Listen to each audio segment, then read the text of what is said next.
Bristol's fortunes were built on trade, both import and export. That is the tobacco bonded warehouse in the background here. Several of these warehouses used to be a prominent feature around the harbour. Our voyage starts at this far end of the harbour. The floating harbour was created to defy the huge rise and fall of the tide.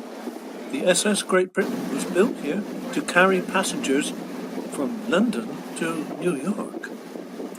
I grew up to the sound of riveting from Charles Hill's dockyard and the sight of hogsheads of tobacco arriving at WD and H.O. Wills. My father worked at Wills making cigarettes, as did his family and his father before him. Wills were regarded as a good employer, and they endowed the university. Here we change from the ferry to the Bristol packet.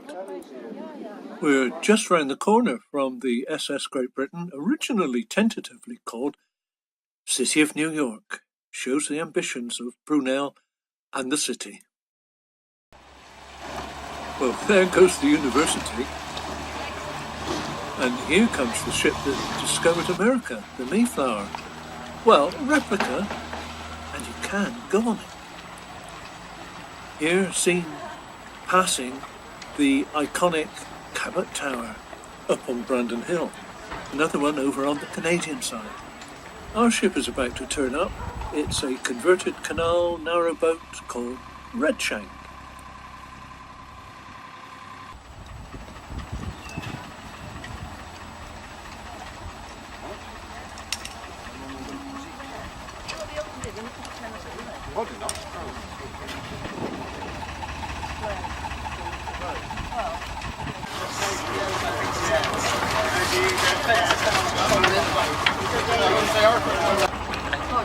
Oh, we've forgotten Arthur's coffee, right, that's worth stopping for.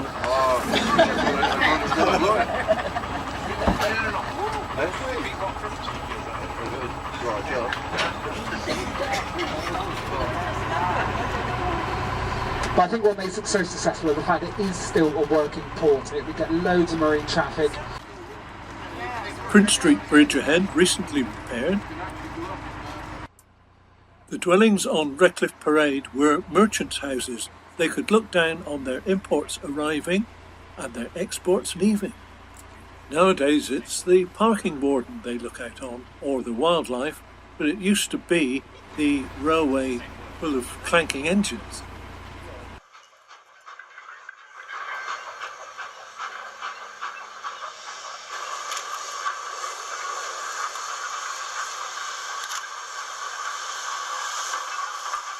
Virtue and industry was the motto. There's John Cabot's ship, the Matthew, again. He'd heard from fishermen about land to the west. That's the lifting Bascule Bridge it was. We pass the Llandogger Trow, where I seem to have captured the last of the sand and gravel boats. Then it's Bristol Bridge, where Bristol started, Brigstow, the place by the bridge, 1,000 years ago or so, under the tracks of Bristol Templemead Station.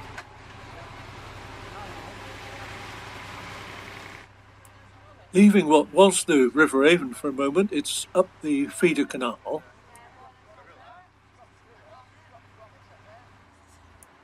And passing through the Netham Lock. We rejoined the Avon at Newbridge. Wood pulp, and indeed workers used to come up here to St Anne's Board Mill and Martin's Printing Works, where I was works chemist for some years. Now there's a personal touch. Industrial area, of course. At one time, Butler's Tar Works was here, established by Brunel to make creosote for railway sleepers, or ties, as our American friends say. Controversially at the time, because it blocked navigation, weirs were built to power mills. The first is at Keynsham.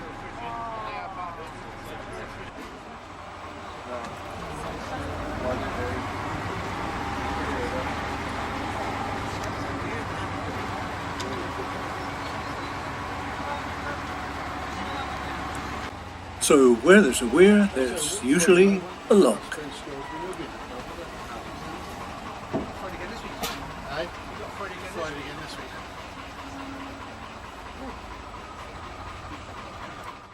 Is this the renowned Beeze's Tea and Beer Gardens? That's actually one of the trips we offer here at the Bristol Packet, a Hanem trip. Do exactly what we've just done. Drive up to here, but we park up here and give you an hour pub stop and then take you back into town.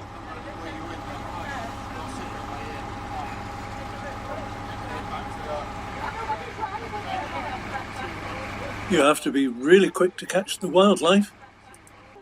That's Fry's chocolate factory that was.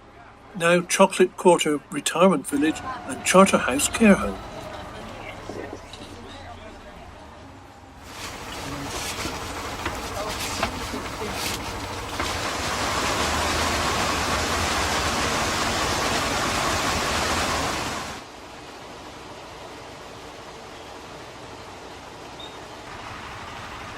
When everyone's back on board, we set off again.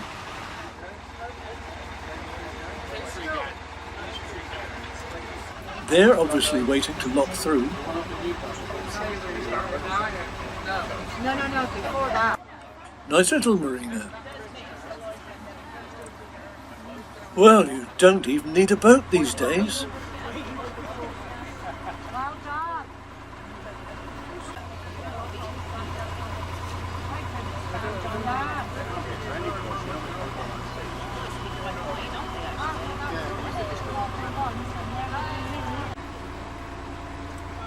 What we're coming up to now is Avon Valley Railway. It's a heritage line. The bridge up there carries the tracks to Avon Riverside Station. On top it used to look like this, but the track goes across to this. Avon Riverside. Many of the fords along the river were in fact on tributaries. To cross quite a big river you needed either a bridge or a ferry. This one is Swineford, or as they say locally, Swinford.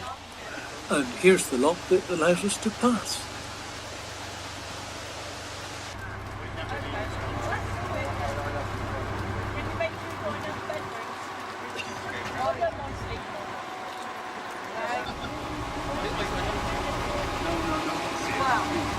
Okay guys, here we are at Saltford Lock.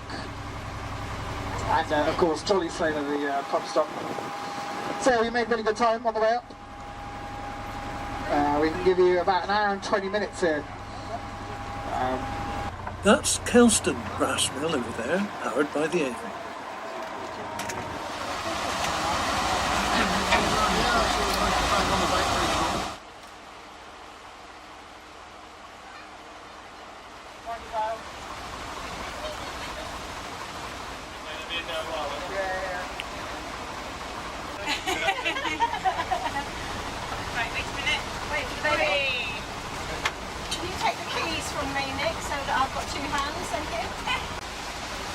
Everyone cooperates on these waterways.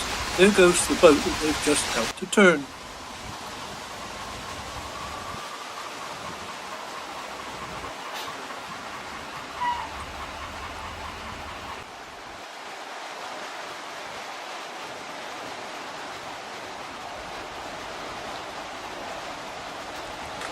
Most everyone has repaired to the Jolly Sailor alongside, though in anticipation of it being a little bit crowded, we did bring our own packed lunch. Or filming possible. Here's a typical Jolly Sailor. You having a nice day? You having a nice day, yeah? Yeah, brilliant, thank you. Lovely. Hard to imagine that Redshank, companion to Greenshank, carried various cargoes, including coal. The rescue boats were there. The Bristol Avon Sailing Club is just upstream, and sailing on a Sunday is competitive. Conditions look perfect.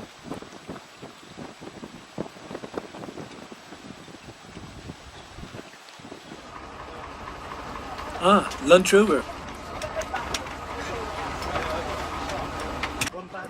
Sounds like they had a good lunch. Kelston Weir and Lock also powered a brass mill confusingly called Saltford. That's Kelston The name Saltford suggests, of course, that the river was tidal up to here before the weirs were built. The names Saltford and Freshford obviously tell us quite a lot about the river and their respective locations. Just a cycle path up there now, but one day Avon Valley Railway might regain it. There's a torrential storm of water flowing out of it, and so it might just be a little bit bumpy as we come into land. So steady on your feet. It's Western Lock and some entertainment.